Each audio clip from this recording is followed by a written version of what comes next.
Welcome to the Engage to Innovate podcast. Hi, I'm Judy Selmans. Our world evolves through innovation, and as business leaders, we have to step out of our comfort zone, which is never easy heading into totally new territory. But this podcast is all about helping you tackle that adventure. We talk to people who have done it before and those who have worked with innovators. So let's get started on our next journey of discovery.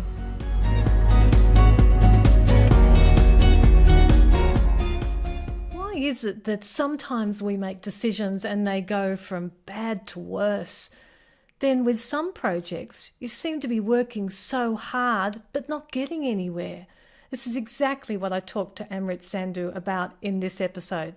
Amrit is an international speaker, podcast host, and founder of the Inspired Evolution. Certified by Eckhart Tolle's School of Awakening, he is also Mindvalley's Master Certified Trainer for Australia and India. Amrit delivers keynotes, talks, seminars, and workshops for the Inspired Evolution and Mindvalley in the United States, Europe, Asia, and Australia. So it's a real pleasure to talk to him today. Amrit, welcome to the Engage to Innovate stage. It's an absolute delight to have you because I've got so many things I want to ask you. I'm full of energy ready to ask you. No pressure, but it's such a blessing to be here. Thank you so much, Judy. Thank you so much for having me on. Oh, that's an absolute pleasure. Because I think most of us can relate if we've been in business that we have some dark places in our history, and I certainly have gone through those in my past in business. And I feel so blessed personally that I had that in my life a while ago, and so I'm not having to go through that now. But I have so much empathy for all the businesses out there that are really struggling. So, when we talk about evolving our businesses and innovation and all of those things, to me, that's potentially going to add even more stress to a business person at this stage, because it's like, oh my God, you want me to do something else? Isn't it enough that I'm doing all this? So I really think that you have some of the great skills that can help business people, whether you are owning a business or you're working in as an executive role, to calm the mind and to think more clearly. Wow, I'm flattered that you think that. Sorry, I've probably rambled on a lot, which is my tendency, and then, That's perfect. But so, I think the key that you're pointing to there is at its crux is probably one's relationship with self-awareness. Is that what you're referring to there? Yeah, I guess so. And so, like, I see all these people saying to me, I need to do this and I need to do that, and I've got all this to do, and they're clearly stressed. So I feel like to unpick this place that many people find themselves in at the moment is that firstly, you can't do it from a place of stress. So if you were to unpick, a busy, stressed out person's perspective so that we can bring them to a place where they can create, where they can be enjoying their business more and life, would it start by de-stressing? I mean, where do we start when someone is in such a mess and such a spin? And I'm speaking to a lot of business people that just they're angry and they're frustrated, and that's coming out in their tone and all sorts of things. And so I feel like saying, just chill out and go and watch the birds for a while, and I feel like they're going to throw something at me if I say that. So where would you start? Great. So thanks for that. And I'm a little bit nervous to actually share what my response is, because I can feel that it's not perhaps going to be what people want to hear. But let's go straight into it. And this is what you can always expect of me. I'll be completely honest and transparent with you, and it'll always be super deep from the outset. So if we get real about it, for me, humbly, as a coach, as a speaker that speaks to wellness, personal development, all over the world now, touch wood, I'm a big fan of stress. Like a big fan, not necessarily for what it does to your body in terms of the hormones and how they kick out and how you drop into your your sympathetic instead of your parasympathetic nervous system, all that, all the cortisol that rushes through your body, how your executive functioning then deteriorates. Not great, right? I get that. And Yep. that's why stress is demonized. But fundamentally, as a coach, stress is my greatest ally. Like, if I could do the work in your life that stress does for you organically, my job would be, I'd be amazing at my job, right? And so what I mean Mm. by that is fundamentally that stress is calling you into alignment again and again and again and again. So whenever you're stressed, it's an indicator from your nervous system, your body, your work, that hey, you're doing too much or this is not in alignment. Because I look at my own situation with the Inspired Evolution, and to be honest, a lot happens in a day. A lot Mm. happens day to day. A lot happens in a week. And when I look back, I often get reflection from people in my team. It's like, wow, there's a lot going on here. And admittedly, yes, but I don't necessarily find myself stressed because it's not necessarily toxic for me. I find for me it's incredibly aligned what I'm showing up for and what I'm working on. And so I don't really feel the like stress of okay, I'm out of alignment. And so because I'm in alignment, my relationship with stress is completely different. But when I Okay. wasn't in that space and I was say working for someone else or working on a project that didn't matter to me as much and I had performance that I had to achieve or KPIs to hit, from there, yeah, the stress was real because it was like, no part of me really wants to do this. Like, it's almost what we often hear this term soul crushing. And then from there, I have to still do it. And then we're kind of in this grind. And that grind is stress, right? That friction that you Mm. feel is stressful, absolutely. And it should be, right? It's your life communicating to you that, hey, like this is not pertinent. This is not what you're here for. Now, in terms of recalibrating all of that, that takes work, absolutely. But let's just be clear that stress is not to be demonized. I think stress is a really powerful ally trying to course correct you into where you're meant to be moving towards rather than continuously perpetuating that. Now, one of the challenges, just to take that a little bit further, is often the temperaments that we have with stress is like, that's all right, I'm stressed, another coffee, let down the hatchet, here we go, keep punching, keep going. Right. When Yep. really the invitation is, whoa, I'm stressed. Okay, I need a rest. I need to stop. I need to recalibrate, check the compass, and we're going in the right direction. And from there, realign to your purpose. And then from there, go, okay, this is why I'm doing this. And these things don't serve me. These things I don't need to do. But we often don't hop out of the car to check that we're going along the road the right way. We're just on the road and we're just battering down the path. Mm. You mentioned the word alignment there, and what does that mean to you? Alignment is a big word. Mm. Yeah. So, in terms of what does it mean to me, I think alignment is a symptom of yeah, when you're aligned, there are some. It is a symptom. There are certain symptoms of knowing that you're in alignment. Often, there's a big buzz now around flow, Yep. but I fundamentally believe that we feel flow when we're aligned. Otherwise, it's impossible to feel flow, is my humble perspective. Now, I know this is a business podcast, but if we're going to go there, let's go all the way there, right? So, Yep. fundamentally, as a philosophical tenet, each person is here as an emanation of the universe, right? We Yep. are the universe looking in on ourselves.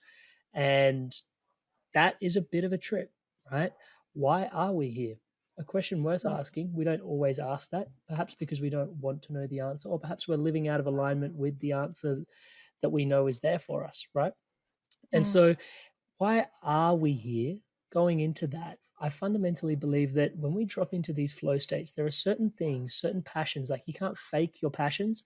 You can't fake what you find funny. You can't fake your laugh. There are certain things that are core to your essence, fundamental tenets to your being that you can't fake, right? Yep. And they're truly you. And you were put here, I believe, to fulfill that mission, to be that person, to be that way, right? And so, just to bring that into context for Amrit, it's conscious conversation, right? So, having a conversation like this is fundamentally like what I meant to, I'm here and I'm meant to be doing, right? So, Right. touch wood, we can have as many conversations like this as we want. You can ask me any sort of questions you want. I can have this conversation with an audience from a stage. I can have it one on one with CEOs and founders as a coaching session. I can have it as in many different platforms, as in podcasts, wherever it is. The fundamental thing is I'm having a conscious conversation. Now, was it a smooth journey to figure this out? No, I've had plenty of my own stresses in life trying to course correct me to getting here. Yep. But when I'm here in the moment, like right now, we've been talking, I don't know, 7 minutes, 60 minutes, could be either or. We're super deep in a conversation and flow is present and it's available, right? Everybody has where they tap into flow. And that flow state is only available when you're aligned. And coming back to the philosophical tenet of we are the universe looking in on yourself, if you're here, put here for a reason, when you look in on yourself, that lens that you're afforded of looking in on the universe through the tasks that you're doing, stay with me, I know I'm super deep here. Yep. I'm trying. You're aligned to your soul's purpose, Uh, right? And so there's a lack of stress in that space, right? Because you're here doing what you're meant to be doing. You're here doing what you're meant to be doing. And so everything is on the way, not in the way, right? And yeah. so alignment is really powerful because oftentimes, even in the personal development space, in the performance space, there's this massive tussle between alignment and hustle. It's like, Yeah. do I just align and just allow things to come to me, or do I hustle, right? And I sat with that for a moment and not too long. And what came to me was actually they're both incredibly valuable, right? But there's an order in which I believe we should do it, right? I believe we should align first and then hustle, right? Because if you're hustling without alignment, then you're hustling down the wrong path and you're compounding into stress because you're just going to be building something that doesn't serve you and you're making that monster bigger and bigger and bigger and bigger, right? But if we Yeah. can get Yeah. aligned, then you've had the blessing, and so many of us are not aligned, that once you've had the blessing of getting aligned, then dude, time to hustle because you've got a blessing and an opportunity to really serve in the way that you want to serve, show up, but in the business that you really want to show up in, make the contribution to society, to economy the way you want to. Now it's time to double down and hustle and give it everything. And the interesting thing is, when you're doing what you love, the stress is Yeah. is a different quality of stress. So I'm going to get back to this alignment thing because is alignment because so many people I still don't think maybe I'm just a little bit not so aligned that I'm not quite working it out or something. But how do you, if you don't like your job, if you don't like what you're doing, if you are finding it a negative stress and it's going downhill, it's just, it seems to be evolving in circles. How do you get to that state of alignment? Is it as simple as do we meditate? Is that what it is? Is that where you think, or is it even simpler than that? So meditation is a key tool for self-awareness. It can really help you notice your thoughts and the trajectory of your thoughts. So what meditation will, one of the things it'll help you with, amongst the many, several, perhaps Mm. infinite. One of the many things it will potentially help you with is being aware of the tendency of your thoughts, right? So what the meditation will help you is that you observe the current of thoughts that are coming through you, and if all the current of thoughts that are coming through, or a majority of them, or a large proportion of them, are of dissatisfaction with one's job, then you're holding space for greater self-awareness, which is where we started, right? And in that Yeah. self-awareness, you realize that, hey, like this is really not serving me, right? And we Yeah. can talk about a whole bunch of things that can pull you into alignment. I'm just going to give you the one that is has the most impact and is going to be the hardest, most bitter pill to swallow, though, right? Yeah. And for me, it's courage. Yeah. Okay. And I'll just share with you what that looks like for me. So when I first realized that, that my perhaps some of the corporate career that I was in wasn't serving me, Mm. I was in my corporate job. I was at lunch and I was eating an acai bowl, and I'm legitimately just eating, eating, eating, and I've had this moment of insight, right? To check my phone, and I've just googled the word courage. Hmm. And it was profound because up until that point, my whole life, I thought courage was fearlessness. I thought they were the same thing. Perhaps I watched too many Braveheart movies growing up. I don't know. But in that moment, I realized, oh, courage is not having fear. Courage is totally having fear, but moving towards it anyway, moving to in light, in spite of that fear, towards what scares you. That's actually courage. Now, there's a subtle difference there between fearlessness and then courage, because courage, you actually need fear to be courageous, right? And Yeah. I had this visceral realization in that moment, which was, oh, my greatest fear is life outside of the 9 to 5 paycheck and what potentially lies outside of there. Because up Yep. until that point, this was the best opportunity my life had afforded me, and everyone kept reminding me of that. It's like, "Hey, this is what an awesome opportunity. You're on such a good wicket. Keep going in this innings. Like, Yep. go for another 6." And it's like, "Okay, but, like, I'm out here, but I'm not feeling like I'm not enjoying it." Like, my hands are in my gloves, my shoes are, like, bleeding in my socks, and I'm just not feeling it. But Mm. everyone's like, "Hit another 6." And it's like, "Oh, shit, okay." And in that moment, I realized that my biggest fear is what happens if I put the bat down? Do you know what I mean? What Yep. hap and, Yep. this maybe cricket's not for me, right? Maybe I'm meant to be the guy taking photos of the game. Maybe I'm the photographer. Maybe, I don't know. Anything's possible, but as soon as I tuned into that, I realized that I need like, courage was like, okay, outside of this, white picket fence trajectory that I was going to, the get the good grades, get the good job, get awarded, get the promotion, make your way to the white picket fence, make sure you've got a beautiful home, beautiful family, and then Mm. retire and then finally enjoy your life once you retire, right? And Yep. that was my biggest fear was, like, getting off that path and seeing what was out Mm. there because I'll probably flounder or fail. But one thing I was also acutely aware of, and this is why, my offering is called the Inspired Evolution, is that the people that inspired me, my inspirations, they weren't actually corporate 9 to 5 people, right? They were entrepreneurs, they were speakers, Yep. and they were having an impact on other people's life. Now, I'm not saying that these are the inspirations for you, but just notice who inspires you. Is it an artist? Is it an athlete, right? What is there for you that inspires you? And just noticing that it takes courage to be that person, right? It's not gonna happen Yeah. overnight, but no one like, we're all waiting for someone to activate permission for us. No one's gonna give you permission, right, to Yep. be that person. We have to self-activate. We have to give ourselves our own little permission slip to go to the bathroom. We have to give ourselves our own permission slip to go and be the person that we wanna be, right? And it starts by cultivating it as a hobby. By no means am I saying, "Hey, if your job doesn't serve you, quit tomorrow." That Yeah. wasn't my truth, right? For me, it Mm. was like I Mm. knew this for 12 months before I swung, right? But Mm. what I started doing was like, okay, what am I going to do that really inspires me? And my intention for that year was just do more of what I love. That was Mhm. purely it. Do more of what I love. And it sounds really woo woo, but that legitimately helped. And when I started doing that, I started inviting people over to my house every fortnight for a gathering where we just, it wasn't alcohol induced, which was novel Yep. for me at the time. Yeah. Most of my Friday evenings were alcohol induced before that. And people would come over and we just have conversations similar to what you and I are having now. And I Right. just go on these topics of conversation, and I just enjoyed it. I legitimately just enjoyed it, and I've been doing that every fortnight. From there, people were like, "Dude, you should start a podcast." I started a podcast. From the podcast, people were like, "Dude, I'd like to get some coaching." And it's like, "All right, cool, let's coach." From there, people were like, "Oh, come speak on this stage," and I became a speaker. And it was all Right. very organic, right? But I just Yeah. started from me doing more of what I love, and that was the alignment. That was the piece of alignment. Okay. That all makes sense to me. And yeah, no, that makes total sense because it does make a difference if you feel, yeah, if you just it is natural. It's something that you're not fighting anymore. When you're doing something that you don't really like, that you think you have to do, you are fighting it internally. Does that? Mhm.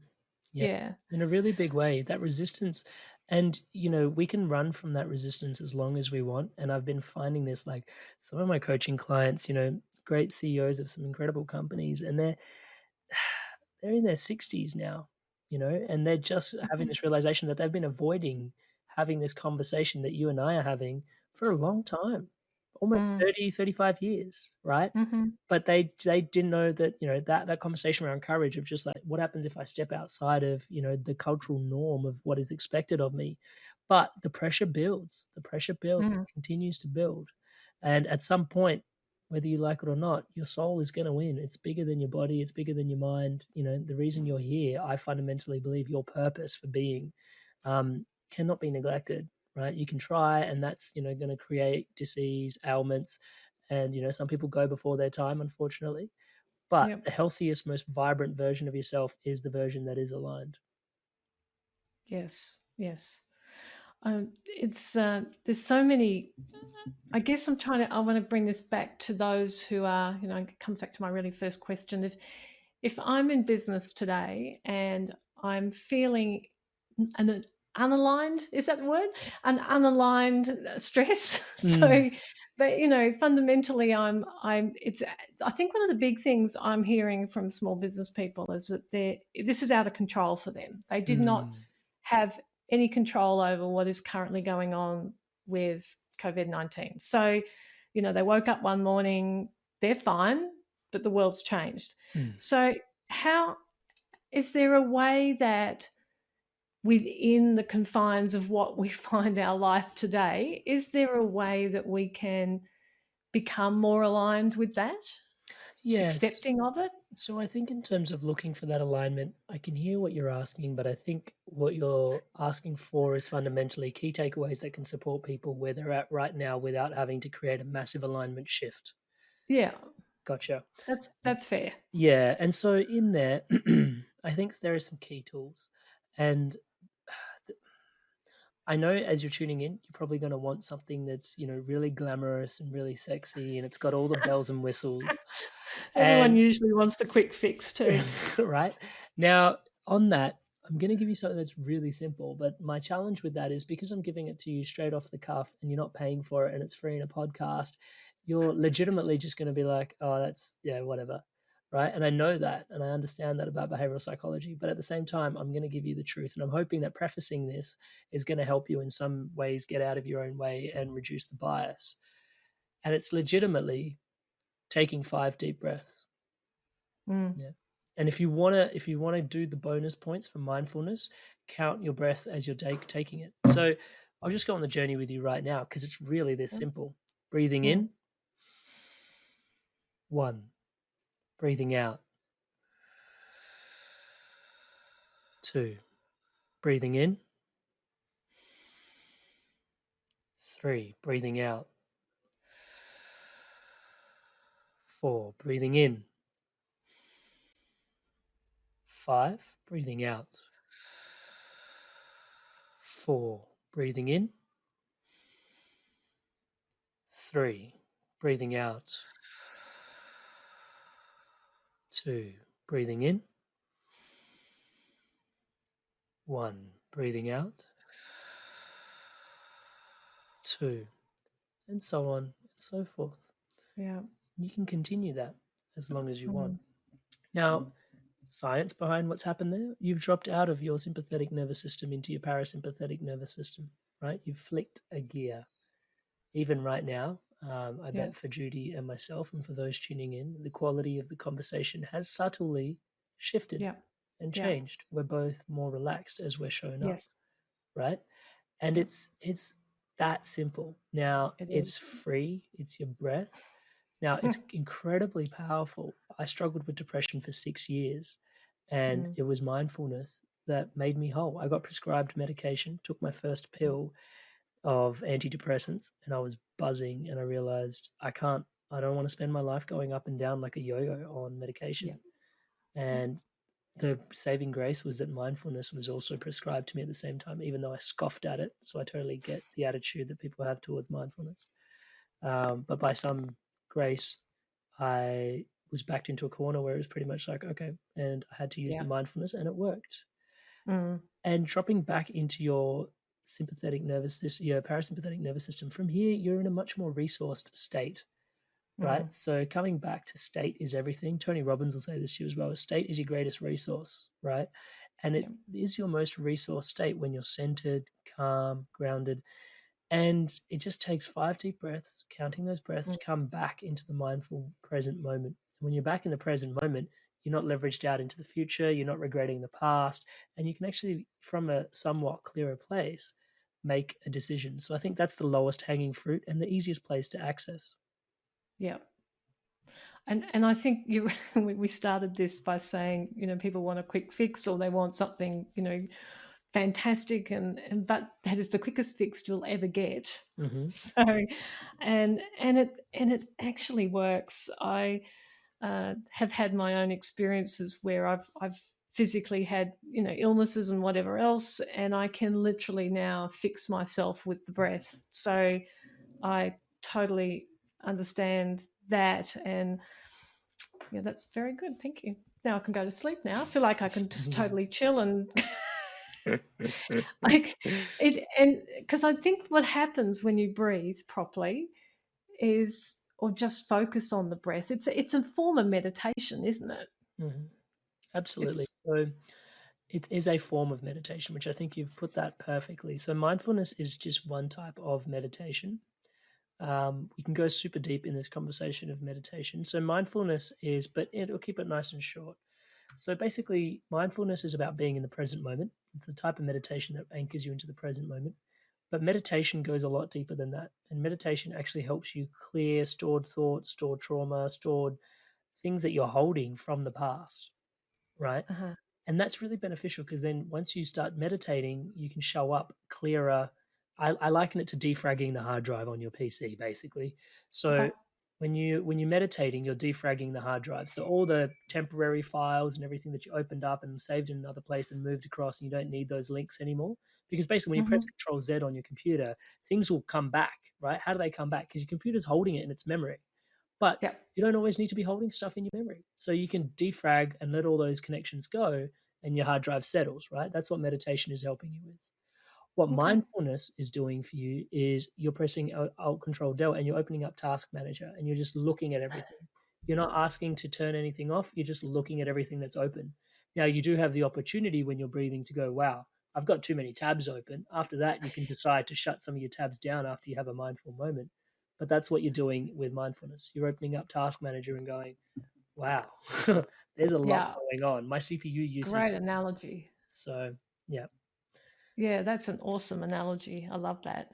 Because then once you've done that, you can, well, yeah, you're right. You're just decluttering and you're just going, right, well, what are all this shit that's in front of me? Which Mm. is the biggest thing I need to deal with? And then all of a sudden you're right, you go into the flow of it and it just seems to become easier and you just get rid of stuff that you go, that's not urgent or whatever it is that has come out through that.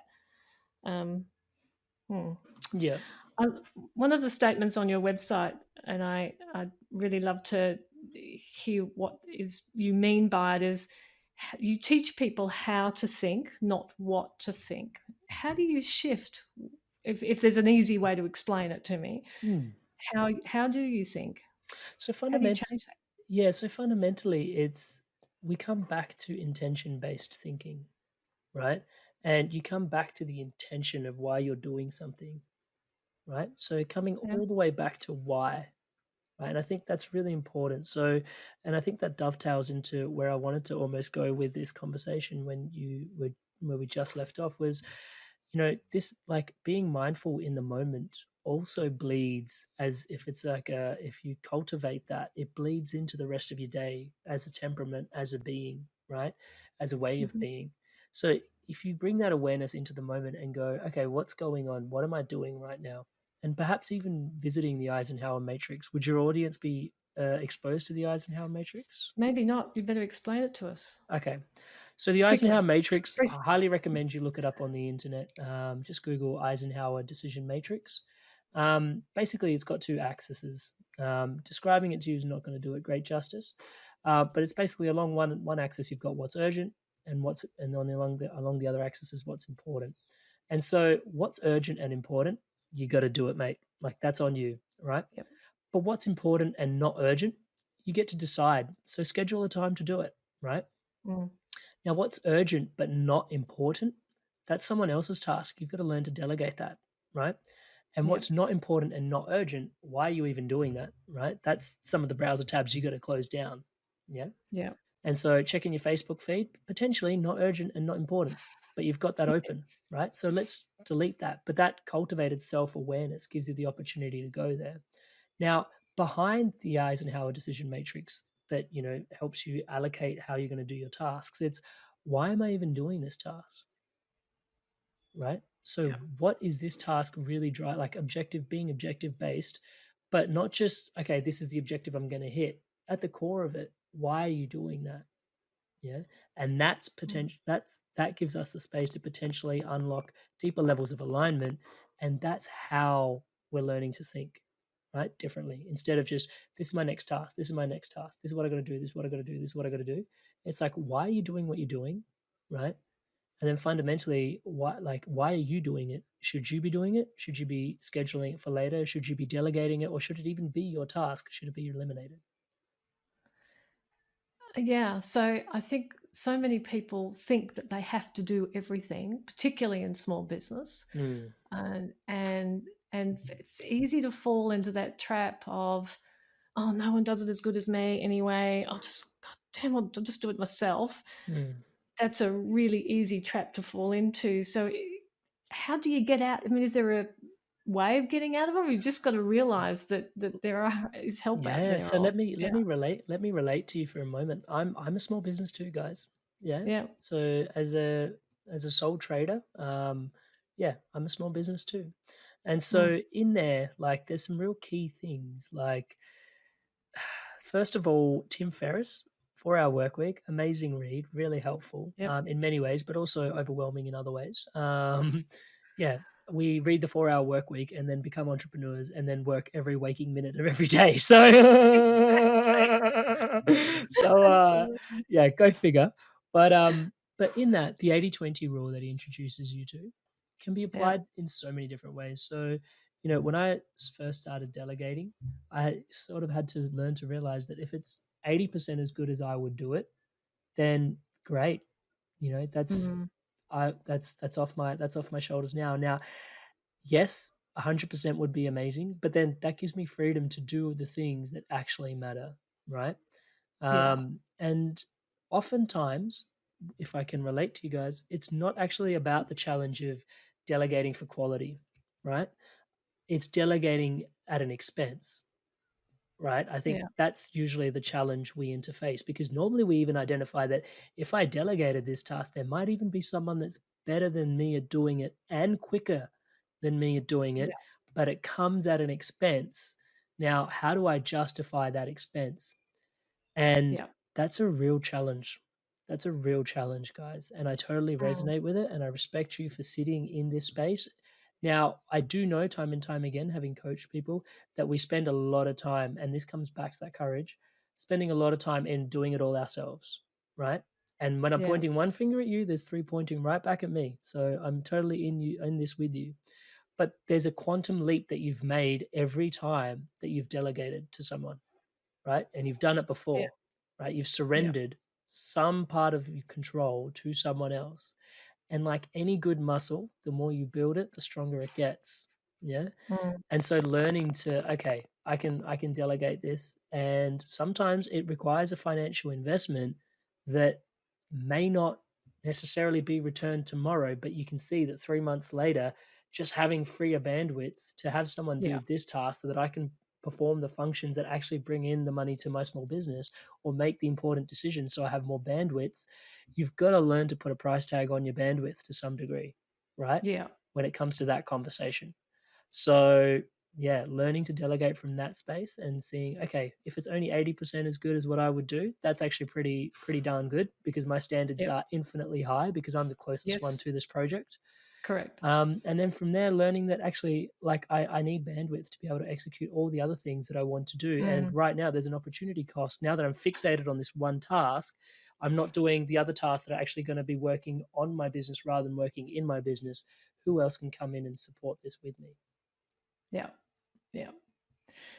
One of the other things that I well, I believe in, so you could you could argue with me on this, it'd be totally fine, is that if you are more aligned, if you are clearer in your purpose, that your imagination can expand as well, so that you're on a different plane. Does that make sense? Absolutely, and I totally agree with you. Oh, Um, that's a good change. there's a there's a temptation here to go back down the rabbit warren hole, where we started, and I might just do it quickly. Yeah. But fundamentally, going back to the concept of you are the universe looking in on yourself, right? So the universe is creative by nature. Like, you were a creation of the universe. So it's like one of Mm, the fundamental threads of the fabric of our universe and the way we are is creativity, right? And you think about Mhm. just how society runs. There's this masculine, feminine energy. Our buildings are, they go straight up. They're somewhat phallic. Like this masculine and feminine conversation is present everywhere, even now, like more than ever. We're trying to bring a Mm. balance to the male and female energies in the workplace, right? Now, creativity is such a core essence of nature. We all got here because of creativity, right? Our parents created us, right? They went through Mm. this creation process. And that is the image of God in us to some degree. Yeah. Mhm. Now, creativity, when you're tapped into that flow state, when you're aligned, of course, you're tapping into the fundamental essence of the way you are, who you are, the way you were put here to be. So naturally, you're more creative, right? Yeah. And we Yeah. see that time and time and time again. Now, if you asked me to like show up in any place, I'm going to be the talker. Yes, I listen a lot as well, but then I also end up talking a lot as well, right? So those are that essence of communication is kind of the key thing that I do. Right? Now, it took me a Mhm. long time to figure that out. Was I always doing this? No. At certain points, I was, doing other things, like I was project managing certain projects. Now, the communication side of it was really good for me, right? But Mhm. certain parts of pushing people and driving deadlines, that didn't work for me, right? I was really Yeah. good at Yeah. communicating my requirements of them, but when it came to putting them in a box, I'm a supportive individual. I'm not someone that actually is designed to be like, "Hey, get the fuck in my box." Like Yeah. I'm just not that person, right? Yeah. But I tried, and I was good because I built good relationships with people. But then when it came to pushing for deadlines, I leveraged the fact that we had a good relationship and they didn't want to tether that relationship in the conversation. So I did find my own way, right? But at the same time, finding a task, finding projects that align with you from the outset, like being a conscious communicator on podcasts, on coaching, and as a speaker, that's Mm. much more aligned. I have no stresses now that I have to Mm. meet deadlines for anything, Mm. right? It's just like I get to create the conversation, go the way that I want to go. I'm doing it with you right here, right now, right? I'm Yeah. completely free. And that works really well for me. For some people, they are the people that actually prefer organization and tucking everything into a tight, neat little box, Yeah. right? And that's what they're meant to be doing. They're meant to be Yeah. doing that role that I was doing, right? Well, we can't all be sitting here running podcasts, even though quite a few of us are, but nevertheless. But the blessing is then, and that comes back to the delegation conversation as well, right? Like actually Yeah. there is someone out there always to do the piece of thing that we don't want to do. And we Yeah. want to do something that someone else really doesn't want to do. And that's how society is geared the way that it is, that's how exchange occurs. So Mm. I think creativity is fundamental. And if you can tap into your creativity, so the key to finding alignment, right, is finding your passions. And when you Yeah. keep doing your passions, eventually someone will get value from you doing your passion. They'll be like, "Oh, I'll pay you for that." And it's like, "Oh, you're on your purpose." It's legitimately that simple, right? Mm. So, but how do you start with your passions? It's like get creative. Like, what are the things you want to do? And sometimes aligning yourself to your passion, I think it's always there. Like when you come to my house, you'll see heaps of books on personal development, on organization Yeah. management, on behavioral Can therapy, imagine. stuff like that, right? And you also see instruments. Like I'm a big fan of music. Like it really calms, helps. You Yeah. see a meditation cushion. All these things, my space was creatively put together by me. You can't fake your creativity. Take a look around. If your house Yeah. is bare, take a look at your phone. What was the last thing you keep searching? Like, yeah, obviously some of it's work stuff, but in the spare time, right? Like, are you looking at cooking show stuff? Are you looking at where is your creativity naturally taking you? It's always emanating from you. Yes, some of us are more tuned to it than others, but is it your greatest ally? Absolutely. Yeah. Yeah. Yeah. And when when you do tap into it, it's really you get on a roll. I don't know, it's for I was one of those people that grew up in an environment that well, actually, I had a bit of a strange upbringing, which we do not have time. That would be an all day session to talk about. But nevertheless, I started off in a very I've had a blend of life. So I've been in a very strict, controlled. You will sit there with pigtails and you will not speak until you're spoken to type environment. And then I Mm, went into actually a relative's home where it was completely free. They were hippies, and I was just taken in for a little while. And so I've literally always stepped on both sides, and mm, it's quite fascinating to me because now I can sense I love the creative thing when I get inspired with people. And I think this is what, for those who ever feel like this, I almost feel sorry for them, because it's such an exciting adventure role to go on when you get excited and passionate about something. But it really does come back to having an alignment and passion with what you do. I think the purpose of it. Totally. And yeah, what you're referring to in all that goody, yummy juju that comes in that space is that's all the flow stuff. Right? You Mm, drop into flow when you're in your creative process. They call it creative flow. You're in your pocket, right? So, yeah. and this is why flow states are becoming such a big deal now, because more and more people are trying to harness or leverage flow states. But it's really basic sort of stuff, right? Like when you do what you love, you get creative about how to do that, and you enjoy Mm, it, and you tap into this kind of frequency that is fun to be a part of. It's viscerally feels good because it's natural, right? yeah. Yeah, absolutely. And so again, bringing it back again to the current situation for many businesses, it's if they can firstly do some breathing, because clearly that works and worked. It always does for me. And then if you can find what you love about what you're doing, and then you can get creative about it to solve the issues. Yeah, That so makes sense. Yeah. yeah, totally, and doubling down on what you enjoy at this time. Um, Mm, and if it's revealing to you that there's certain things that you really don't enjoy, that's one of the blessings of this time. Going back to yeah. what I said about stress, like right now, everyone's going inwards. Like as a society, we've all gone into our homes, but Hmm. yeah, like we're also all turning in. Like we're all in our homes. We're spending a lot more time in introspection, and if the tasks that you're doing don't bring you joy, perhaps this is one of the blessings of this time, right? One of the metaphors that some people have used for this time is that of a caterpillar, right? So the Yeah. worm is kind of cocooned in right now, and the butterfly will emerge on the other side of this, right? But our Yeah. responsibility is to see what serves us, what doesn't, and shed that skin of what doesn't serve us. And I know it's a pretty woo woo metaphor, a pretty hippie metaphor, but it's a metaphor that really works, right?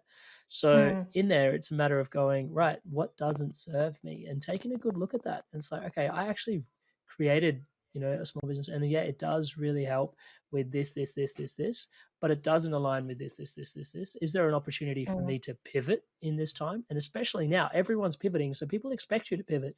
So if you Yes. want to pivot, now's a great time to switch up the narrative of what Absolutely. you do, right? Exactly. There's never Yeah. been a better time. And if the stress is that, hey, I love what I do, but I don't really necessarily find, income from it right now, it's a matter of going, okay, what is it that I just love doing, and finding organic ways of doing that, because the government is legitimately handing you money at the moment. So Mm, you are on a lease to basically go find what it is within what you're doing to double down on that and love it a little bit more, and nourish it and give it even more time and space to breathe. Just to give you like a tangible experience of what that looks like. So right now, big part of what I do is run seminars all over the mhm. country and also in India, and soon to be in New Zealand as well, right? So Ah, very from good. there, and then so we run seminars, but right now we can't, yeah, because of the Yep. COVID situation. I can't fly Mm, anywhere, I can't travel anywhere. So in that, it gave me an opportunity to go, okay, what is it that I really enjoy doing that I can double down on in this moment? And it's like, well, I really enjoy coaching, and I've always had a mhm, waiting list, touch wood. Now I can finally like lift the floodgates on the waiting list mm, and allow that to come through and just work with a whole bunch of people. Now, mm, normally I work week to week with people, but because of the current situation, I don't want to afford, like, I don't want to go into the mental bandwidth of coaching 15 people at any given time. Normally I mm, take on 5 at a time, right? mm, And I said, okay, how are we going to do this? So, all right, let's do it once a month for 12 months instead of doing it once a week for 3 months, mm. right? So it gave me an opportunity to look at things, revisit Yep. what's on the table, and go, okay, how can I continue to do what I love and dial it Mm, in? And the once a month works really well. I learned something really positive. Now I've got two offerings going back from the COVID situation. It works really well for people. Hey, do you want to go hard and fast, or do you want yep. to draw it out and have someone there to support you through a longer period of time? There's so much I opportunity in this time to look at what it is that oh, you love to do. I totally, totally agree. And so if people can get over the initial stress or whatever, and they have to deal with that. But there are so many opportunities, and and exciting things. I love what's going on in some parts of the world. Touch wood, yeah. Some are pretty Touch wood, some are yeah. pretty crappy. We live in a wonderful part of the world, of course. Australia and New Zealand are faring pretty damned well, which is very cool. But and yes, there are parts of the world that are pretty damn shitty. But even within your own world, you can still create a difference and make your world better. You don't have to keep looking out at the rest of the world. Let them do whatever they're doing. Yeah, too easy. Thank you so much for your time. Oh, such a blessing to be here. Thank you so much for having me on. Thank you.